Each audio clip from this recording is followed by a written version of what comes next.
Welcome back to The Explainer. Today we're taking an incredibly intense, deeply psychological descent straight into the dark. We are getting into Moment 13, Wings Over Bones. Let's look at exactly how the author crafts this literally terrifying empire of death, and the haunting psychological aftermath that totally takes over right after. Okay, let's dive into this. Right off the bat, we just absolutely have to praise the brilliant structural placement of this chapter. Moment 13. The number 13 has been this massive omen associated with darkness, the unknown, and of course death, across so many different cultures. So tying this specific number to a chapter where a protagonist physically descends into a subterranean tomb packed with 6 million skeletons, it's just absolute peak detailing. It sets this incredibly foreboding tone before you even read the very first word, basically telling us that we are entirely leaving the safety of the normal world behind. Now, to really grasp the sheer impact of this descent, we have to talk about the massive cultural shock our protagonist, Aarohi, goes through.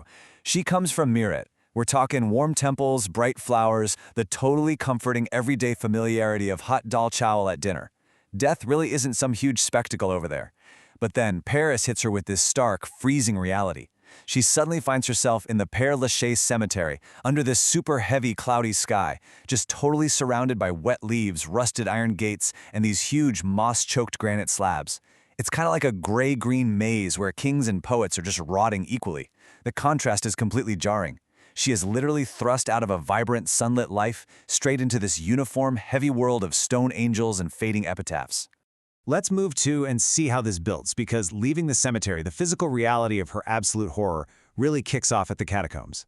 The author drags us down with her, step by agonizing step. First, they pass the green-black mouth of the tunnel, right under a sign warning them they are entering the Empire of Death. Then comes the drop-down 131 hollow echoing steps, which basically swallows the daylight completely. They hit 20 meters below street level. Honestly, a depth that just feels incredibly unnatural. And that's accompanied by this sudden sharp drop in temperature to a damp, biting 14 degrees Celsius. The air down there is actually described as tasting metallic, kind of like you're breathing through a rusted screen. You can literally feel the claustrophobia setting in through the text. Now, what's genuinely fascinating and honestly terrifying here is the sheer scale of what she is walking into. 6 million. That is the number of dead Parisians packed into these tiny, narrow tunnels. To put that into perspective, back in the 18th century, plagues caused the city's graveyards to quite literally overflow, bringing total chaos and disease. So their crazy solution? Dig up all the bones and meticulously arrange them underground into this bizarre, morbid gallery of art. It is just an overwhelming, totally suffocating history that turns a massive mass tragedy into this geometric, subterranean nightmare. As Aarohi walks deeper into this bone maze, surrounded by femurs stacked up like firewood and skulls grinning in these perfect little rows, she spots an inscription carved right into the low stone ceiling. It says, "Fragile as men, feeble as the void."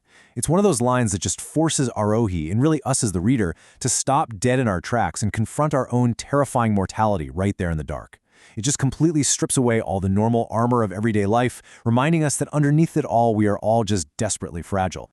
The author leans so heavily into the sensory horror here, and honestly, it is masterful. Because it's not just about what she sees, it's about what she feels, what she hears. Getting separated momentarily from her guide, Aarohi experiences the terrifying crush of these black tunnels, literally feeling like they're slowly closing right in on her. The bones aren't neatly arranged anymore. They're just piled up in these chaotic, uneven stacks. Skulls are staring at her with empty eye sockets, some with half-open jaws that look like they're frozen mid-scream. You've got thin finger bones curling out from the walls like tiny claws reaching out into the dark. She steps into ankle-deep, ice-cold black water that totally numbs her legs, all while this endless plink-plink of the dripping walls echoes around her like a ticking clock. The darkness itself literally feels like it's chewing the air. And this brilliantly illustrates how the author makes the horror intensely personal and completely inescapable. Set right against this pitch-black backdrop, Aarohi encounters the Porte Mahon well. It's this dark, open mouth where workers once fell and just vanished. But man, the true gut punch comes when she spots a tiny child's skull embedded right in the wall. It still has gaps in its teeth, sporting this frozen milk-tooth smile. Think about that. For a girl from Meerut, where babies get silver bracelets and warm blessings, seeing a baby as part of a literal wall of bone art shatters her completely. It makes her realize that when disease swept through the city, absolutely no one was spared. No one. This whole sequence crescendos in the final ossuary. Down here, the skulls are just dumped in complete chaos, stacked floor to ceiling. These are the nameless, the forgotten ones. and the sheer thought of being forgotten herself triggers this massive wave of profound nausea and panic. She desperately, frantically needs air. What follows is this wild escape from this suffocating realm. She fights her way up 112 endless exit steps. Her legs are burning with lactic fire, her lungs are absolutely begging for breath, and finally she stumbles out into the bright, sudden slap of sunlight. She survived the empire of death, finally getting back to the sweet, breathing land of the living, where her heartbeat is strong and so incredibly precious. But here's the thing. Escaping the physical space definitely does not mean escaping its grip. As she boards a slow bus back to the hotel, moving through the thick winter fog of Paris, the horror transitions into this quiet, creeping psychological mystery. The cold of the catacombs clings to her almost like a second skin. The rattling of the bus actually sounds like distant bones. Her limbs start to grow heavy, and she gets pulled right down into this incredibly vivid, hypnotic half-dream. In this heavy, fog-draped dream state, she finds herself right back at the iron gates of the cemetery. She's standing before this tall, dark granite tomb, its surface worn completely smooth by time and rain. And carved into the stone is this hauntingly simple epitaph. Sigit une femme. Here lies a woman. So the crucial point is what happens next in the streamscape. Aarohi places a bouquet of deep purple irises on the grave. They are heavy and wilted, drooped over the stone, kind of like prayers that have just given up in quiet surrender. And right as she looks up, the massive stone wings carved into the top of the tomb begin to move. They slowly fold around her. It's cool. It's strangely peaceful. The wings are pulling all her fears into this soft, endless silence, pulling her deeper and deeper into the embrace of the grave itself. And then, boom, a hand shakes her shoulder.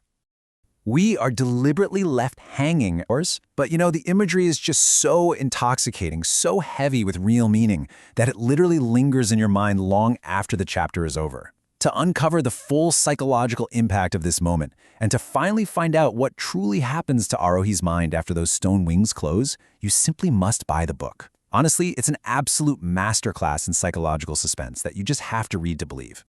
And that brings us to the core of what this brilliant chapter forces every single one of us to consider.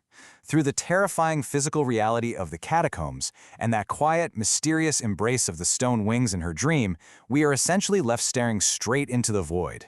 When the wings finally close, does everything just stop in an endless gray silence? Or is that terrifying darkness actually the required crucible for the rebirth of something entirely new? It's a profound, incredibly stark question that the book masterfully leaves you to answer.